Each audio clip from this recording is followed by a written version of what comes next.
Buenas tardes. Damos comienzo al presente acto académico.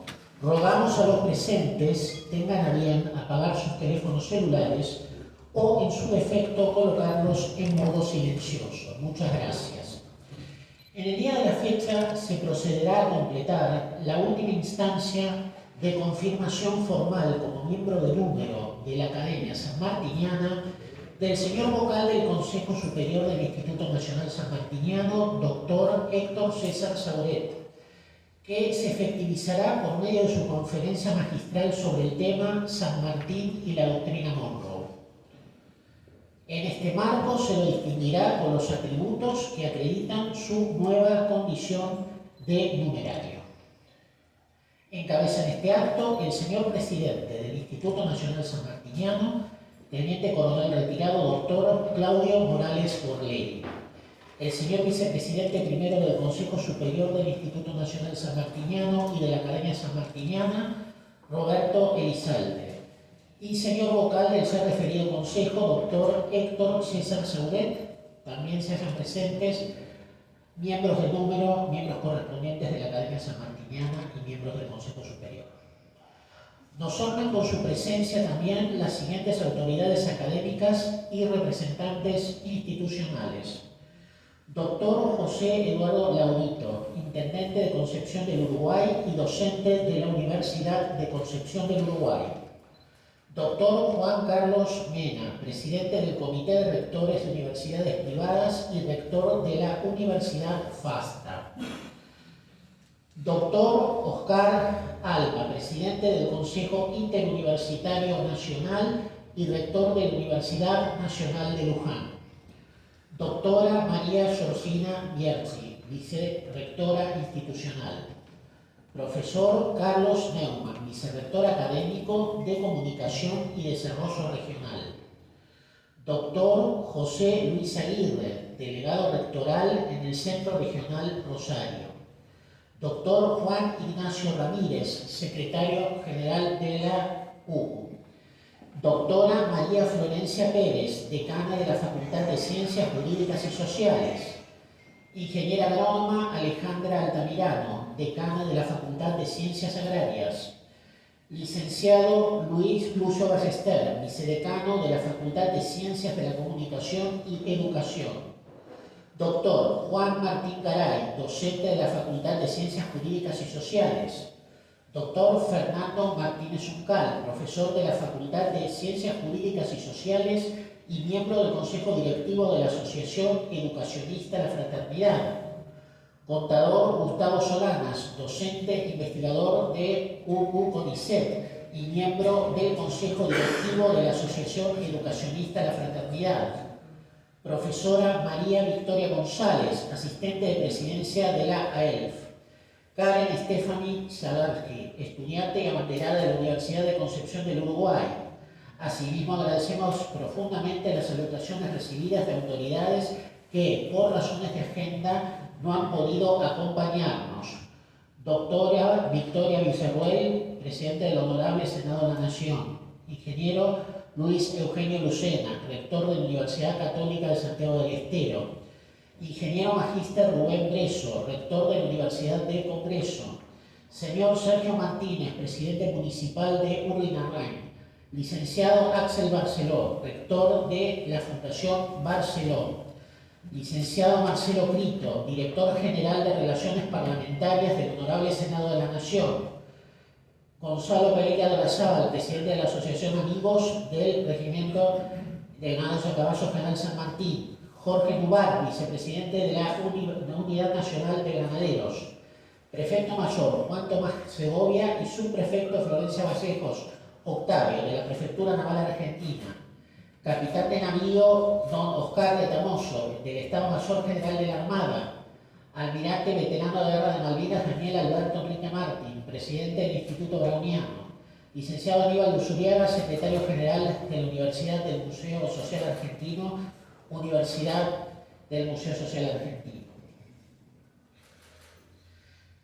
Seguidamente, el señor presidente del Instituto Nacional Sanmartiniano distinguirá con la medalla y el diploma de la Academia Sanmartiniana que acreditan su nueva condición como miembro del número al señor vocal del Consejo Superior del Instituto Nacional Sanmartiniano, doctor Héctor César Sauret.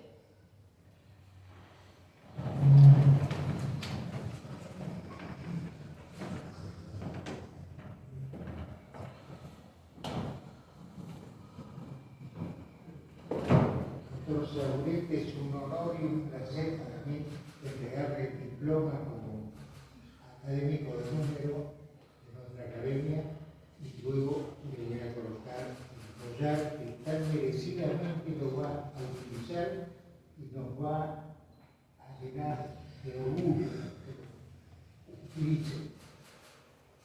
Muchas gracias.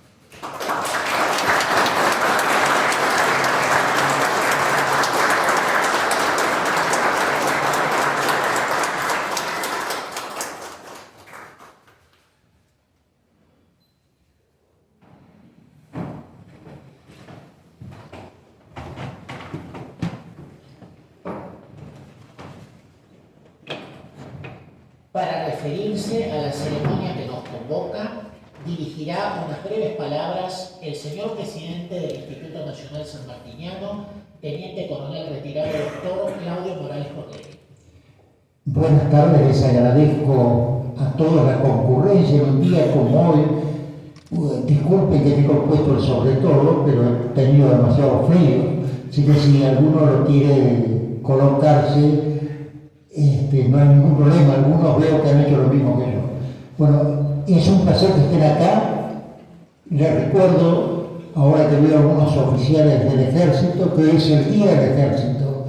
Yo lo he festejado hoy al mediodía, pero la ocasión importante hoy es de mi amigo Héctor Sauret, el doctor Héctor Sauret, con el cual tengo una amistad desde hace muchos años. Y hoy esa amistad, ese abrazo que nos dimos recién, significa ese conocimiento, ese afecto que nos tenemos. Así que bienvenidos nuevamente y vamos a disfrutar después de su conferencia. Muchas gracias.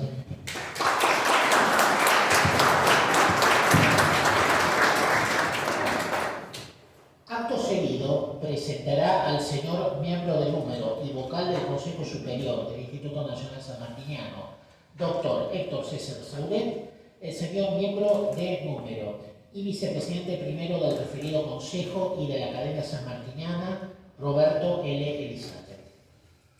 Señor presidente, señores académicos, autoridades de distintas universidades que lo acompañan el doctor Sauret, señoras y señores. En un lugar de los años, cuando no peinábamos canas, conocí al doctor Héctor Sauret. Venía de Concepción del Uruguay y en la vieja residencia que habla de un pasado esplendor y es la sede de la Asociación Entrerriana General Urquiza, en la calle Güemes, tuve el placer de escuchar algunas de sus exposiciones, presidido el estrado por un gran escudo de la provincia, de bronce, fundido con un cañón de caseros. Recuerdo cuando improvisó largamente sobre Urquiza y la enseñanza superior con abundancia de datos y elocuencia por casi una hora. Pero lo más interesante venía después, en esa mesa tendida donde comer era una excusa y beber era un placer para interesantes conversaciones. Si en la primera parte nuestro amigo se destacaba por su erudición, su didáctica, bueno que no la poseyera, y en sumo grado, quien es el rector de la Universidad de Concepción del Uruguay, el deleite alrededor de la mesa que compartíamos seguía con esos personajes de lujo, que encabezaba el decano, don Francisco Sáenz Valiente, conocido y llamado así por los amigos, Salchicha, que con buen humor nos decía: yo soy el único nieto sobreviviente del general Urquiza. No me gusta decir que soy el único vivo, porque esa palabra en este país puede significar un sinvergüenza. El abogado Julio Libarona, padre del actual ministro, el coronel Julio Camilioni Fraga y su cuñado también el coronel Cábana, el marino Adrián Lastreto, el gran coleccionista de Martín Fierro Santos Domínguez Cocho y Manuel Pipe Domínguez Soler, tan grande de cuerpo como simpático, o un coronel Marini y su mujer, por solo citar algunos de los que estábamos alrededor de esa mesa. Mesa que alguna vez compartimos también por la generosa hospitalidad de San Valiente en Santa Cándida y participamos de algún acto. El doctor Sauret llega con sobrados méritos a la Academia Sanmartiniana, de la que desde hace, y no sigamos acumulando años, era académico correspondiente por Entre Ríos, más precisamente por Concepción del Uruguay, de cuyo colegio y con mayúsculas egresó como bachiller en 1957. Abogado recibido por la Universidad de La Plata en la Facultad de Ciencias Jurídicas y Sociales, obtuvo el doctorado en 1966. Su tesis versó sobre sociedades anónimas y desarrollo nacional y la hizo bajo la dirección del destacado jurista y magistrado Isaac Alperín, fallecido el 13 de abril de 1975, hace medio siglo, y cuyo recuerdo desde otro plano habrá de emocionar al maestro recordado por el discípulo, como tantos discípulos lo recordarán también a nuestro hoy nuevo académico. Cercano al desarrollismo, estudió, investigó y dictó no pocas conferencias sobre el desarrollo nacional en el Centro de Estudios Nacionales, creado y dirigido por el doctor Arturo Frondizi, por 30 años hasta su muerte en 1995.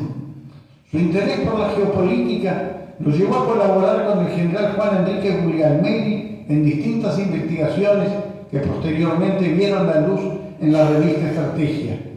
Y a la muerte de Guglielmelli, desde 1984 hasta 1988, colaboró con la revista Argentina de Estudios Estratégicos. Siendo presidente del Banco Mundial Robert McNamara, fue becario del Instituto de Desarrollo Económico de esa entidad.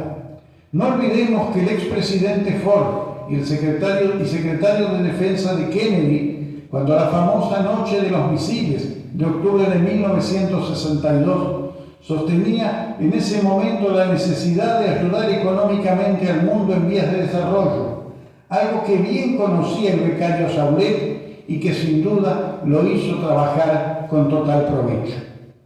Pasemos ahora a su tarea docente. Investigador categorizado por la Universidad de Concepción del Uruguay, dictó filosofía de la educación en el profesorado de enseñanza superior, derecho comunitario 1 y 2 e historia. En lo que hace su actividad ejecutiva, ha sido miembro coordinador del Consejo de Rectores de Universidades Privadas. En la Comisión de Evaluación y Acreditación Universitaria de 1988 y por una década, presidió el Consejo de Rectores y hoy lo sigue sirviendo con compromiso como tesorero. A la vez fue presidente de la Red de América Latina y el Caribe de Universidades Privadas, RealCup. Fue uno de los participantes en septiembre del 2023 del encuentro de rectores de universidades latinoamericanas y caribeñas orando por la paz, celebrado en Roma el Día del Estudiante y de la Primavera, en su patria, donde el Papa Francisco les dejó esta reflexión: la cultura es lo que queda después de que uno olvida lo que aprendió. No olvidemos eso. La cultura es ese sustrato que queda después de lo que uno olvida y aprendió. Y sobre cultura hay un desafío muy grande. No se puede formar gente aséptica, no se puede formar chicas y chicos universitarios de laboratorio. Hay que ayudarlos a dialogar con la cultura. A nuestro colega, el Instituto Urquiza de Estudios Históricos nos designó numerario, lo mismo que al Ramiriano y la Academia Argentina de la Historia. Es correspondiente del ex Instituto Nacional Belgraniano en su provincia y es uno de los fundadores del Instituto Federal de Integración y Estudios José Gervasio Artigas. Héctor Sauret, como verán, ha debido acumular bastantes millas en compañías aéreas, pero no solo recorriendo el mundo por placer, sino desarrollando actividades internacionales y educativas en Perú, Chile, Paraguay, Honduras, México, Panamá, Francia, Estados Unidos, Australia, Puerto Rico, Alemania, China, Indonesia y España, lo que es bastante andar por este mundo. Como no podía ser de otra manera, cuando la Academia Sanmartiniana lo eligió numerario, él optó como su patrono de sillón al general Justo José de Urquiza, el gobernador de Entre Ríos, que el 16 de julio de 1851 dispuso la elección en la Plaza de Paraná de una columna en honor del general José de San Martín, en el que se inscribirán los nombres de todas las victorias con que afianzó la independencia de su patria, y que al disponerse un homenaje en la ciudad de Buenos Aires, le envió a don Santiago Albarracín, tesorero de la comisión del Paseo Plaza de Marte, 15.000 pesos para la estatua que hoy vemos todavía en la plaza y 10.000 pesos para el arreglo del mencionado paseo público. Hoy Héctor Sauret nos va a hacer pensar en San Martín y la independencia americana entre la perspectiva continental y la insurgencia de los estados nacionales. Mucho hemos conversado sobre el tema, lo ha hecho con muchos académicos, me consta, pero además quiero destacar ese aspecto de su personalidad. Ha recorrido para esta conferencia cientos de libros, consultado con colegas de la academia y universitarios, y aún de intelectuales del exterior, pero no ha olvidado a los que día a día trabajan en esta casa. En ese diálogo incluyó al doctor Carlos Labrosa, uno de los antiguos empleados, y a la ex bibliotecaria Gabriela Contardi, una reconocida profesional en la materia. En lo personal, le agradezco a Héctor este gesto de amistad al habernos reencontrado en la academia después de tantos años, de invitarme a dar estas palabras de bienvenida, pero a ello se agrega también el reconocimiento de los colegas por su compromiso permanente en este breve tiempo que está entre nosotros, integrando además el Consejo Superior del Instituto. Doctor Héctor Sauret, bienvenido a esta corporación. Este abrazo no es mío, es de todos los colegas. Muchas gracias.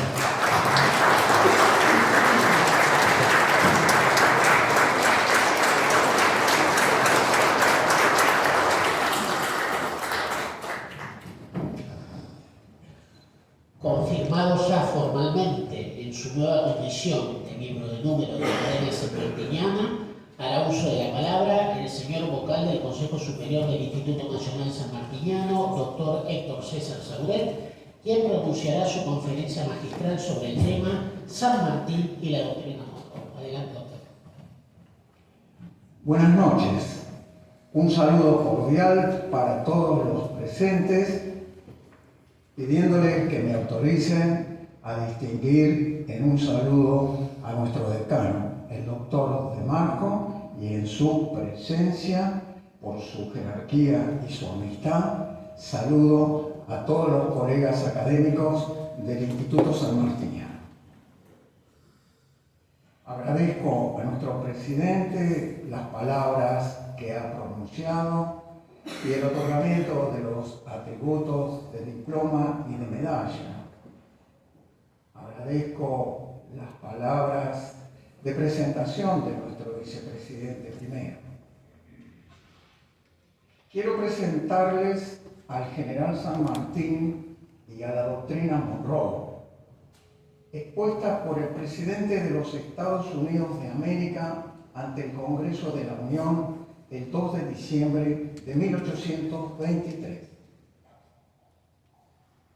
Los invito a hacer una reflexión sobre San Martín, ubicando nuestra reunión en el contexto del bicentenario de la independencia de los países que conforman la América en su conjunto.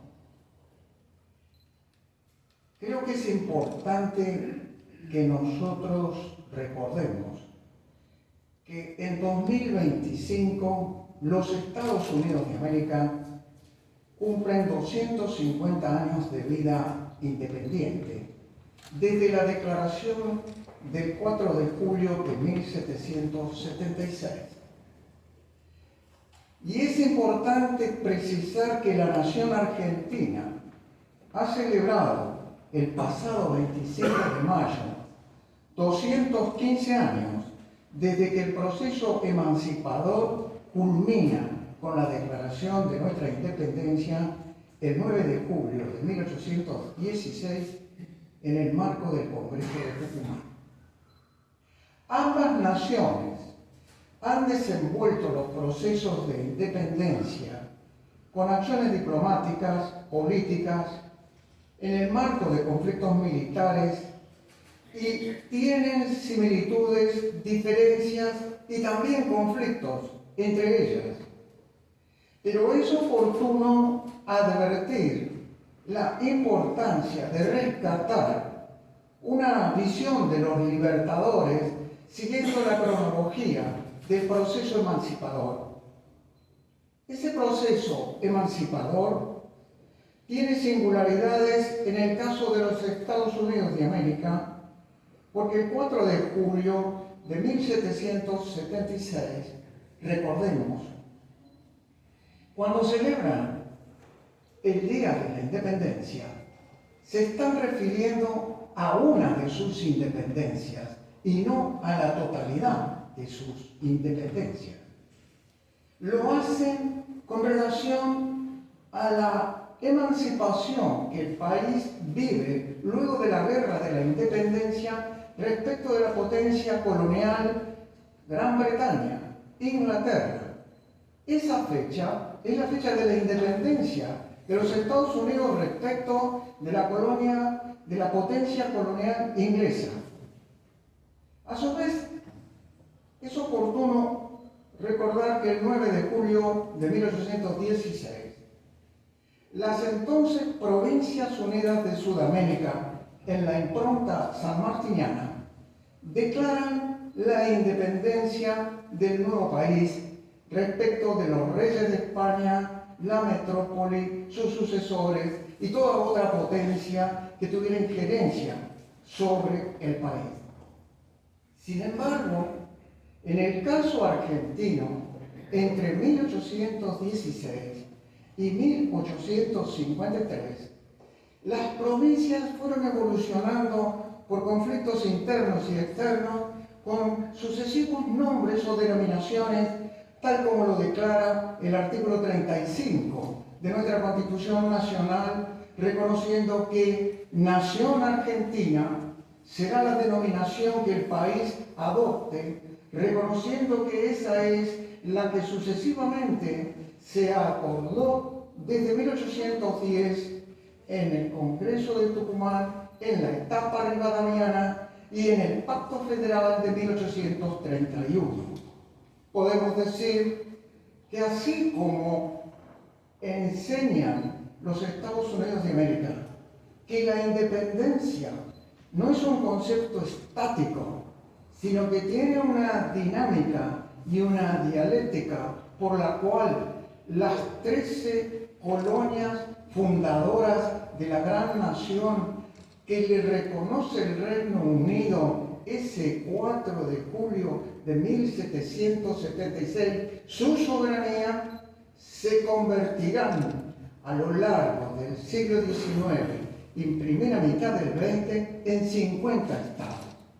Y es importante advertir que la independencia de los Estados Unidos de América, al igual que en el caso argentino, va a ser del Reino de España.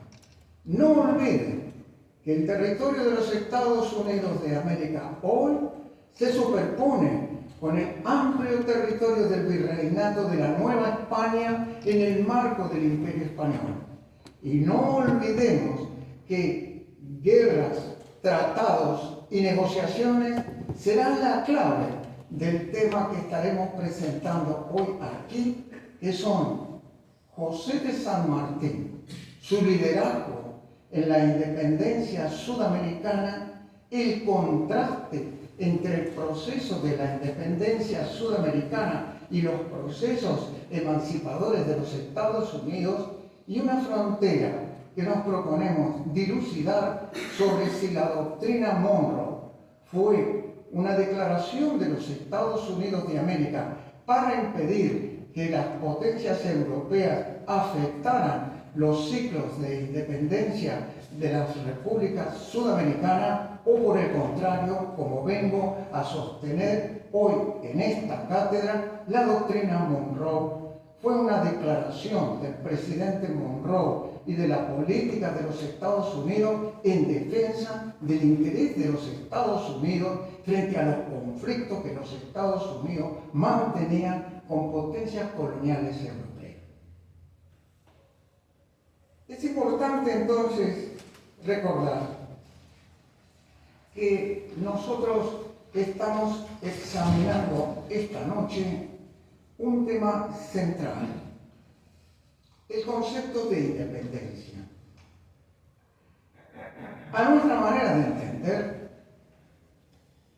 tanto San Martín como Washington han generado un aporte central en el proceso de emancipación de las Américas, recordando que la independencia no es un acto, es un proceso.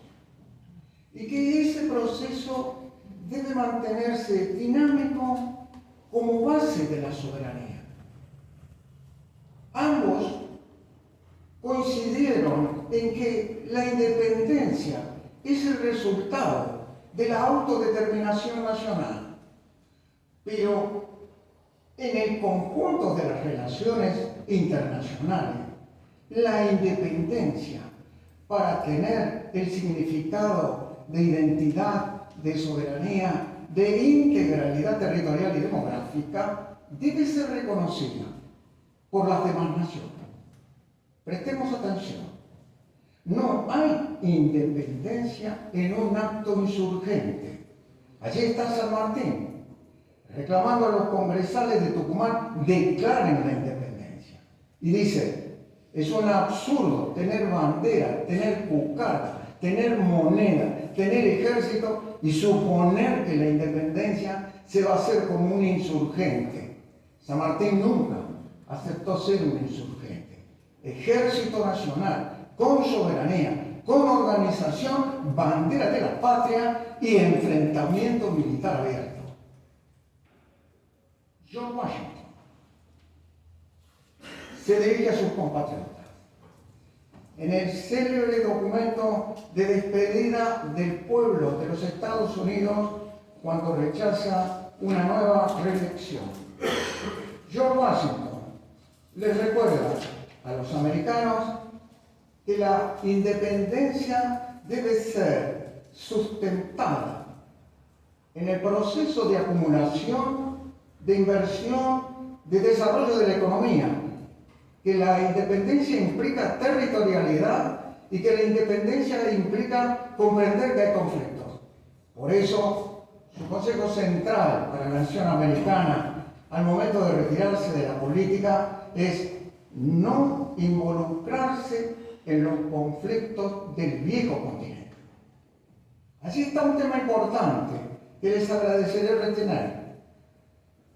Yo veo la doctrina Monroe originariamente en el mensaje de Washington. Es Washington el que le dice a los americanos no involucrarse ni en el conflicto militar, ni en el conflicto político del viejo mundo, porque dice, el viejo mundo es el residual de las monarquías absolutistas y el nuevo mundo es la cuna de la república representativa. Allí está Alexis de Tocqueville, la democracia en América. Ahora bien, cuando Washington, como presidente de los Estados Unidos, suscribe en París en 1778 el Tratado de París por el cual Inglaterra reconoce la independencia de los Estados Unidos.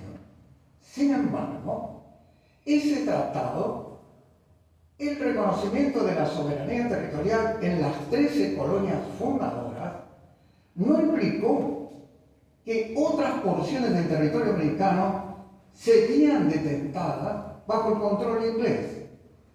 Aquel tratado de París de 1778 no significó, sin embargo, el acatamiento de Inglaterra respecto a la soberanía de los Estados Unidos. Más adelante Vendrá la guerra de 1812 a 1814 en territorio americano entre tropas inglesas y tropas americanas que terminarán en un nuevo armisticio. Presten atención. La independencia de los Estados Unidos de 1776 reducida a las 13 colonias fundadoras mirando el Atlántico. 20 años después, los Estados Unidos ejercitan un proyecto expansionista. ¿Contra quién? Contra las potencias coloniales europeas, contra Francia, combatiendo, negociando y comprando Luisiana. Contra Inglaterra, no solo respecto de aquellas 13 colonias fundadoras, sino sobre los otros territorios que va a conquistar por el triunfo militar en 1814. Y con España. Retengan acá el dato central. Los Estados Unidos de América suscriben con la corona española en 1778 el Tratado de San Lorenzo, en San Lorenzo, España. ¿Qué implicaba ese tratado? Ese tratado, suscrito durante el reinado de Carlos IV, significaba la cesión de territorios y la navegación del Mississippi para los Estados Unidos. Ese tratado, sin embargo, de 1778, no va a agotar los conflictos entre Estados Unidos y España. Recuerden que estamos hablando del virreinato de la Nueva España, ese inmenso territorio que desde el Atlántico volcaba al Pacífico y desde el Río Grande volcaba hacia Alaska.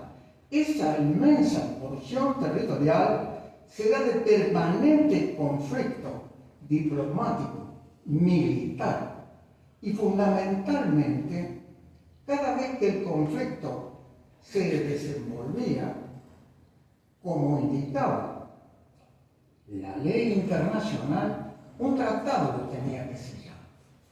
Me voy a referir acá al tratado de 1819, suscrito durante la presidencia de Monroe, con Adams como secretario de Estado y O'Higgins como ministro de la corona española bajo el reinado de Felipe VII.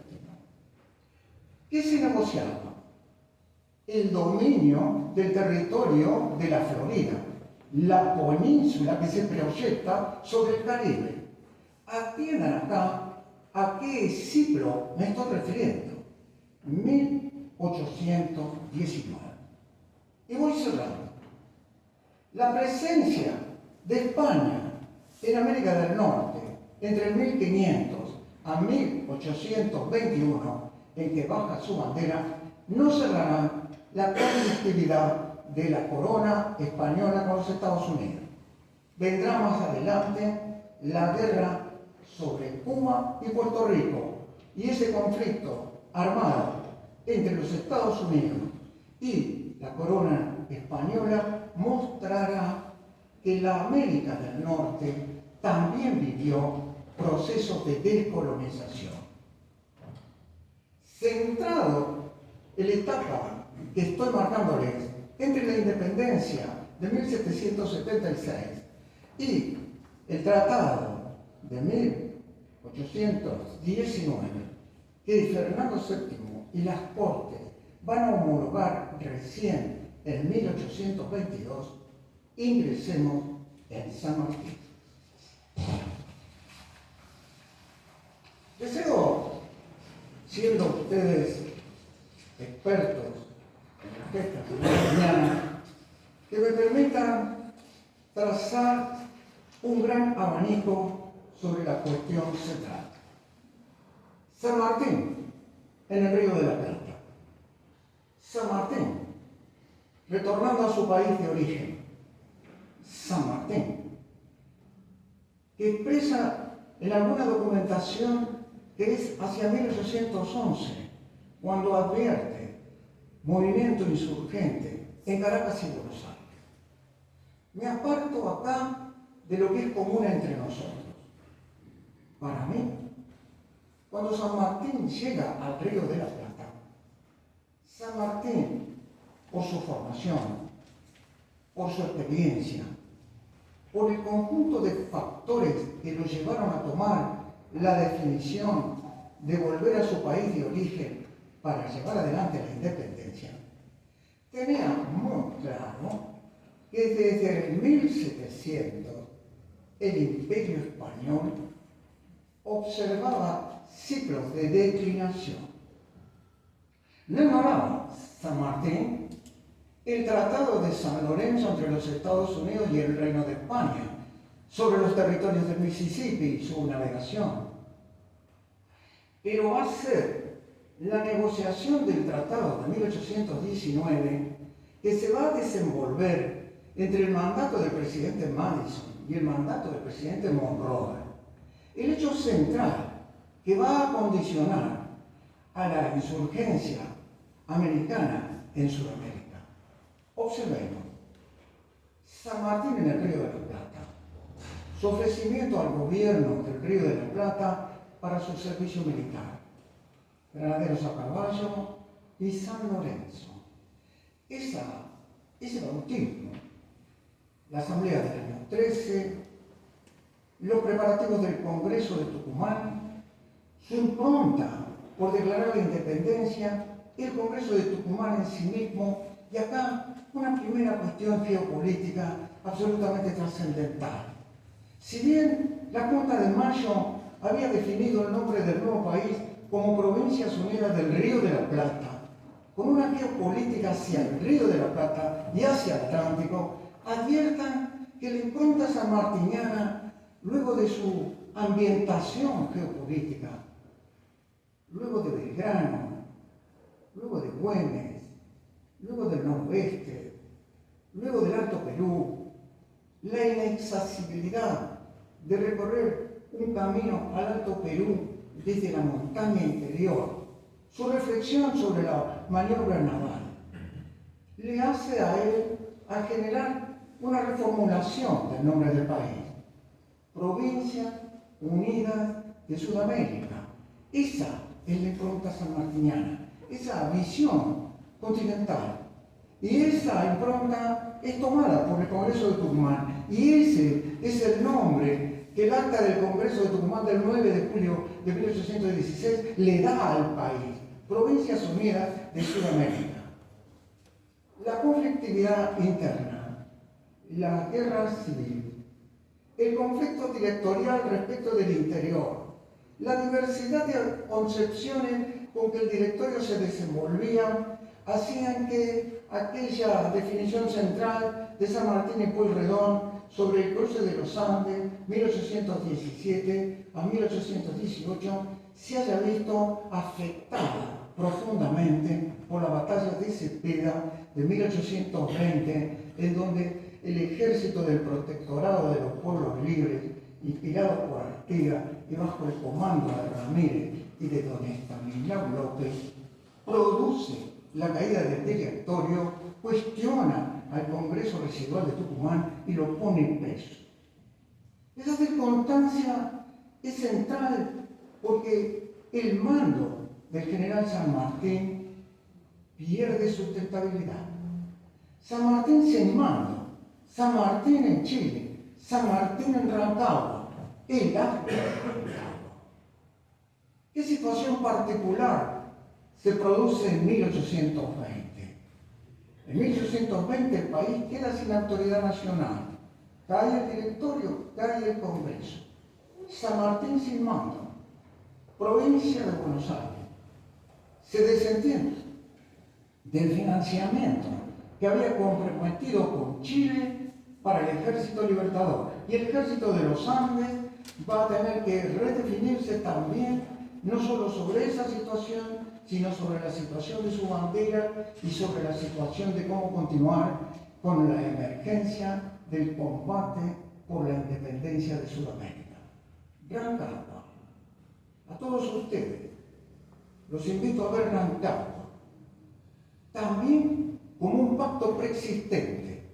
Recuerden, aquellos pactos preexistentes del preámbulo de la Constitución que los invoca para justificar cómo el país había llegado a un consenso general en los constituyentes de 1853, en los pactos preexistentes, que muchos de nosotros convocamos como el Tratado del Pilar, sin perjuicio de las discrepancias que hay entre los constitucionalistas. Advierto con bastante preocupación que el derecho constitucional no involucra al Acta de Rancagua, pero el Acta de Rancagua, el Pacto de Rancagua, por el cual el general San Martín convoca a sus oficiales para notificarles que ha quedado sin mando, porque el directorio ha caído y el Congreso ha sido disuelto. Él dice: caída la autoridad nacional, no queda aniquilado el programa que el Congreso le ha dado al Ejército de los Andes. El Congreso había declarado que se creaba el Ejército de los Andes para desenvolver las guerras de la independencia y alcanzar la independencia sudamericana, y el general San Martín le dice a sus oficiales: lo que está vigente es nuestro compromiso con la independencia y ustedes deben elegir un nuevo jefe. La oficialidad, para no entrar en detalle, ratifica el mando de San Martín, pero presten atención, esta situación que implicaba ratificarle la confianza y la fuerza también deberá ser vista como una debilidad de las Provincias Unidas, del Río de la Plata o de las Provincias Unidas de Sudamérica. San Martín en Perú, maniobra militar naval. San Martín en Perú, desembarco en el Callao e ingreso a Lima. Acá desearía hacer una referencia a una cuestión muy bien tratada por Tolstoy en La Guerra y la Paz. La guerra y la paz siempre son dos manos de un mismo proceso. La guerra de la independencia era la definición militar contundente para generar un cambio, una revolución, un nuevo orden social. Pero no hay guerra sin diplomacia. Y San Martín no solo era un militar talentoso, un guerrero idóneo, era un estadista y un previsor. Independencia de las Provincias Unidas, 1816. Independencia de Chile. Pero la cuestión central estaba en derrotar militarmente al ejército imperial español. Y el comando de ese ejército estaba radicado en Lima. Y Lima, no olviden, era la antigua capital del Virreinato del Perú, luego escindido con el Virreinato del Río de la Plata. Les voy a aconsejar que nos involucremos en dos acciones diplomáticas. ¿A qué me refiero? San Martín en Lima. El punto central estaba dado con qué hacer con el alto mando español. San Martín va a iniciar un proceso negociador con el rey, el general Pezuela, hacia septiembre de 1820. Los historiadores dividen sus opiniones. Hay quienes señalan el riesgo de San Martín de ingresar en un callejón sin salida, porque la negociación con el virrey iba a estar destinada al fracaso. Error. La negociación con el virrey no estaba determinada en San Martín sobre el principio de acierto o error. Hacia 1820, San Martín no ignoraba las negociaciones de Fernando VII con el presidente James Monroe de la Florida. Reténganlo. San Martín no ignoraba que había dos políticas por parte de la corona española: flexibilidad en la América del Norte, agresividad en la América del Sur.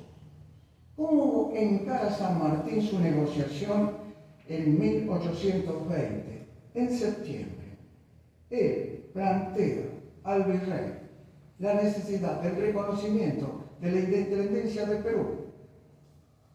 Fracasa la negociación. Retoma la negociación más adelante.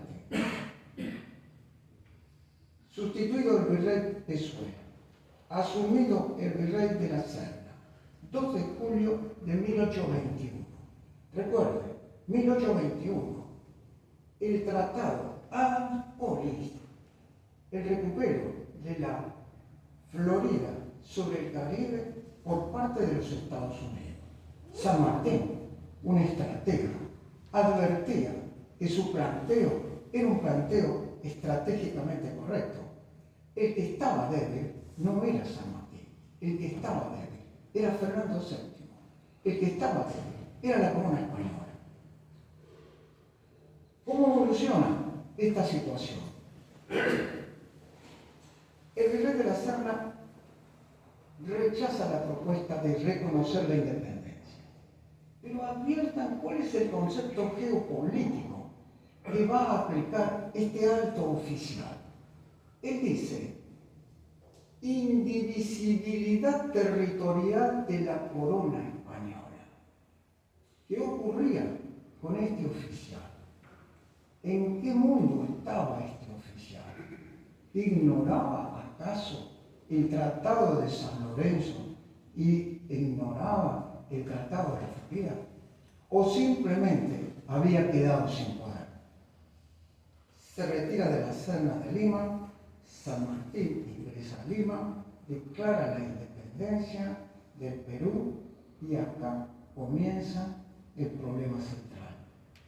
Su recurso militar no le aseguraba por sí solo la posibilidad de enfrentar y derrotar al ejército imperial español. Mantenía sus relaciones con Bolívar, estaba negociándose un tratado para asociatividad dentro de la pauta constitucional de los países sudamericanos que venían independizándose, y nos encontramos en las adyacencias de la conferencia de Guayaquil. Es necesario volver al presidente Monroe, al Congreso de los Estados Unidos, a las gestiones del directorio argentino, a los reclamos del propio San Martín y de O'Higgins, que se dirigían a los Estados Unidos pidiendo el reconocimiento de nuestras independencias. Sistemático rechazo del secretario de Estado y del presidente de los Estados Unidos en no formular el reconocimiento a las independencias. Debate en el Congreso. La insurgencia y el debate llevaba también a que la política interna de los Estados Unidos tuviera un oficialismo reacio a reconocer la independencia y una oposición creciente que le reclamaba en solidaridad reconocer las independencias de las naciones sudamericanas. Pero la razón por la cual se demora el reconocimiento de esas independencias es esencialmente política. Volvamos a George Washington. No involucrarse en el conflicto de las potencias europeas y preservar el interés nacional. Aquello de ni amigos permanentes ni enemigos permanentes, solo intereses nacionales permanentes. ¿Cuál era la obligación central de Monroe? La obligación central de Monroe y de su secretario de Estado era alcanzar la transferencia de la península de la Florida y discutir el resto de las posiciones españolas en el amplio territorio del viejo virreinato de la Nueva España. Lograda la conformidad del rey y de la corte hacia 1822, vendrán luego los reconocimientos. Sin embargo, es bueno que recordemos que Monroe, antes de ser presidente de los Estados Unidos, había sido secretario de Estado del presidente Madison y secretario de Guerra. Personalmente, me he involucrado y lo más que he podido en conocer la biografía de Monroe. A mi entender, Monroe es uno de los discípulos más destacados de Washington.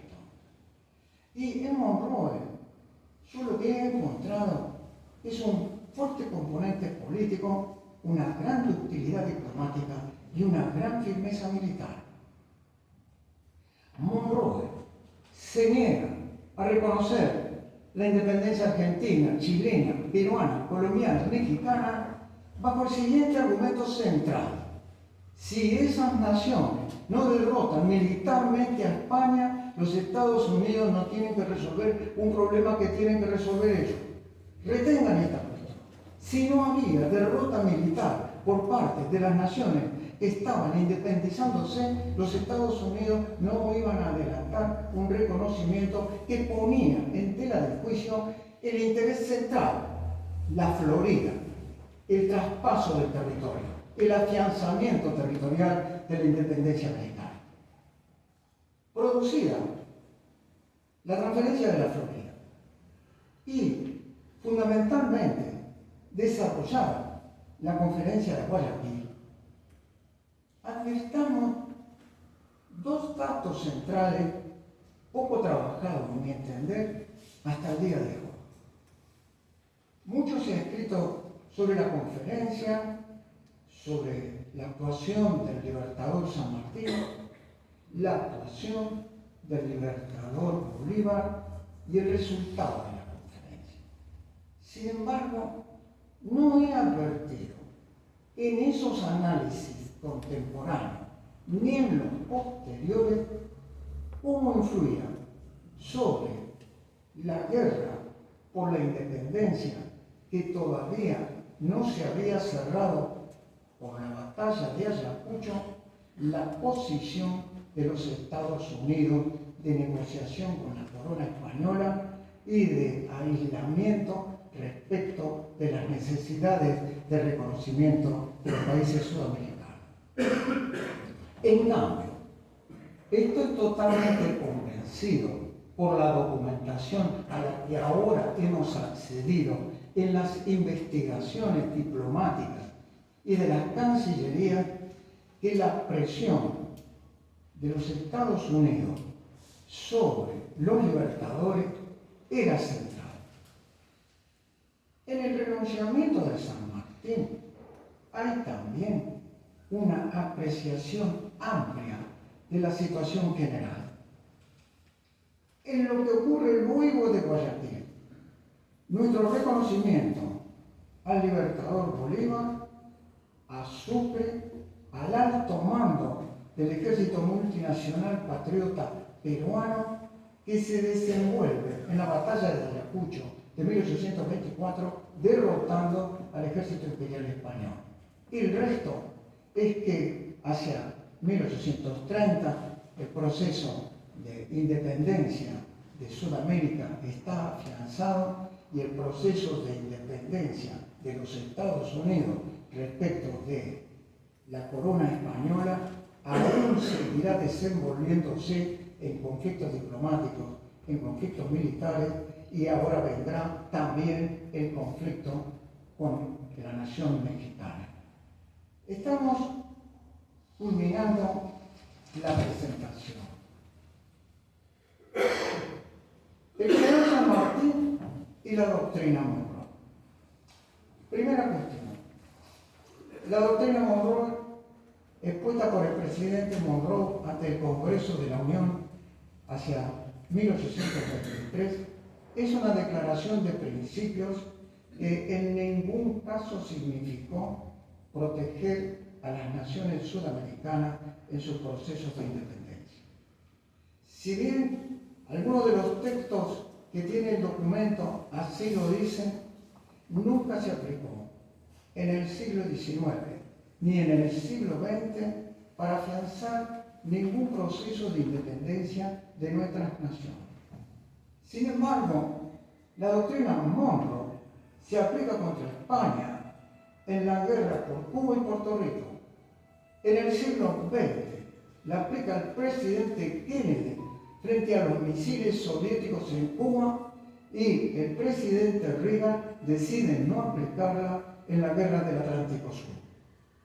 Es de toda evidencia, sin embargo, que los Estados Unidos de América, entre 1811 y 1823, en el ciclo de la gesta sanmartiniana hasta el auxilio del Libertador, esa doctrina estuvo determinada por necesidades propias de los Estados Unidos.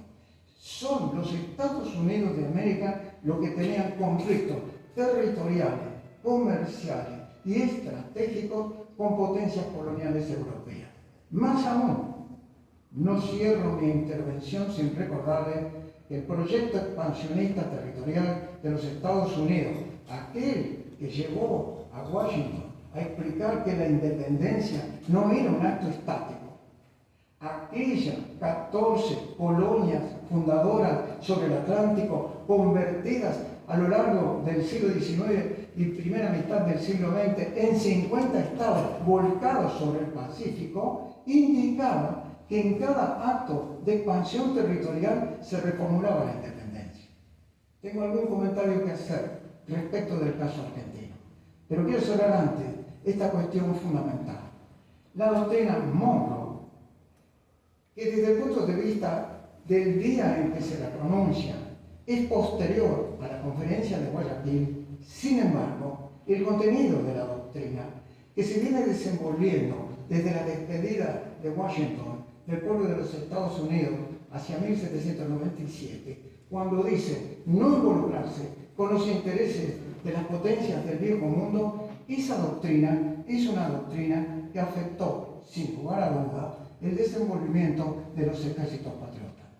Quiero recordar que el ejército de los Andes se desenvolvió con autonomía militar y con circunscripto absolutamente concentrado en los recursos patrios que proveyeron las Provincias Unidas, que proveyó Chile y que proveyó Perú.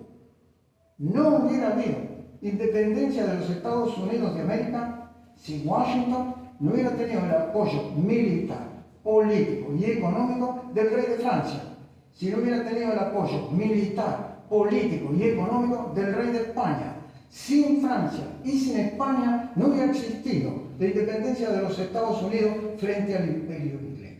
También digo que la independencia de los Estados Unidos se da en conflicto con la corona española, y quisiera recordarles a todos ustedes que cuando nosotros pensamos en la independencia argentina de España, no siempre hemos recordado lo que significa España en América del Sur y en América del Norte. Y este dato es un dato central que me hace entender que nos falta bastante todavía para ser más consistentes en los análisis que interpreten el destino de nuestro país. San Martín, nuestro respeto y nuestro afecto. Aquellos principios centrales sobre su identidad. Mis contemporáneos discreparán con mi conducta y sus hijos emitirán el fallo final. En tiempos de revolución, todo es efímero y hasta los más nobles sentimientos son controvertidos. El ancla de la esperanza está en el hombre justo que decide sobre el principio de la buena fe. Esa visión sanmartiniana, su personalidad, entiendo que tiene que ver con nuestro pasado. Pero yo invito a mis colegas de la Academia Sanmartiniana, al mundo académico en general y a la sociedad argentina, a que generemos una visión de lo que significa el legado político de San Martín como un eje central de nuestro futuro. Les recuerdo, sin independencia no hay nación. Sin independencia no puede haber una nación organizada. Sin independencia no hay prevalencia de la Constitución y sin independencia no podríamos comprender las siguientes cuestiones que quiero pedirles no olvidar. Aquellas 14 provincias fundadoras de la nacionalidad en el acto constituyente de 1853, los 14 ranchos, eran más numerosas que las provincias que tuvieron en el Congreso de Tucumán de 1817. Sin embargo, en los 14 ranchos, cuando se anunció la Constitución Histórica de 1853, no estaba la provincia de Buenos Aires. En la reforma de 1860 se reintegra la provincia de Buenos Aires a la Confederación y lo que viene después es una nación organizada que va a ir afianzándose. Y en 1994, cuando la Constitución Histórica se actualiza, aquellos 14 ranchos se habían transformado en 24 jurisdicciones provinciales. Y aquel país del desierto del siglo XIX era un país poblado y 47 millones de habitantes hoy integran la Argentina continental. Y esta Argentina continental es bioceánica, es atlántica y es pacífica, y es insular, y es de Malvinas, y es de Antártida. Y hay un San Martín en Malvinas. Y nosotros no hemos renunciado ni a Malvinas ni a nuestra proyección antártica. Y aquello central del padre de la patria, unidad en la diversidad. Soy del Partido Americano, independencia y que los pueblos elijan sus gobernantes. Allí están las líneas generales que, a mi entender, no tienen que ver con el pasado. Son una experiencia del pasado para asegurar la construcción de una nación soberana e integrada. Pero también la valentía y la necesidad de rescatar una visión continental, una visión que supere las fracturas idiomáticas y las fracturas geopolíticas.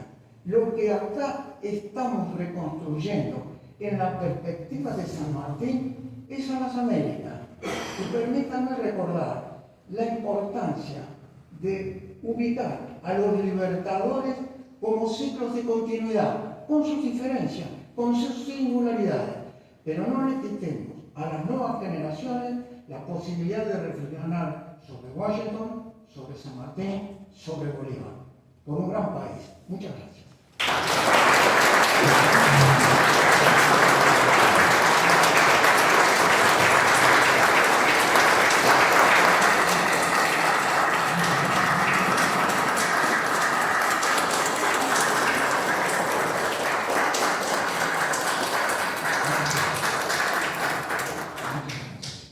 De esta forma damos por terminado el presente acto académico, agradecemos la presencia de todos ustedes y los invitamos a compartir un minuto de honor. Muchas gracias.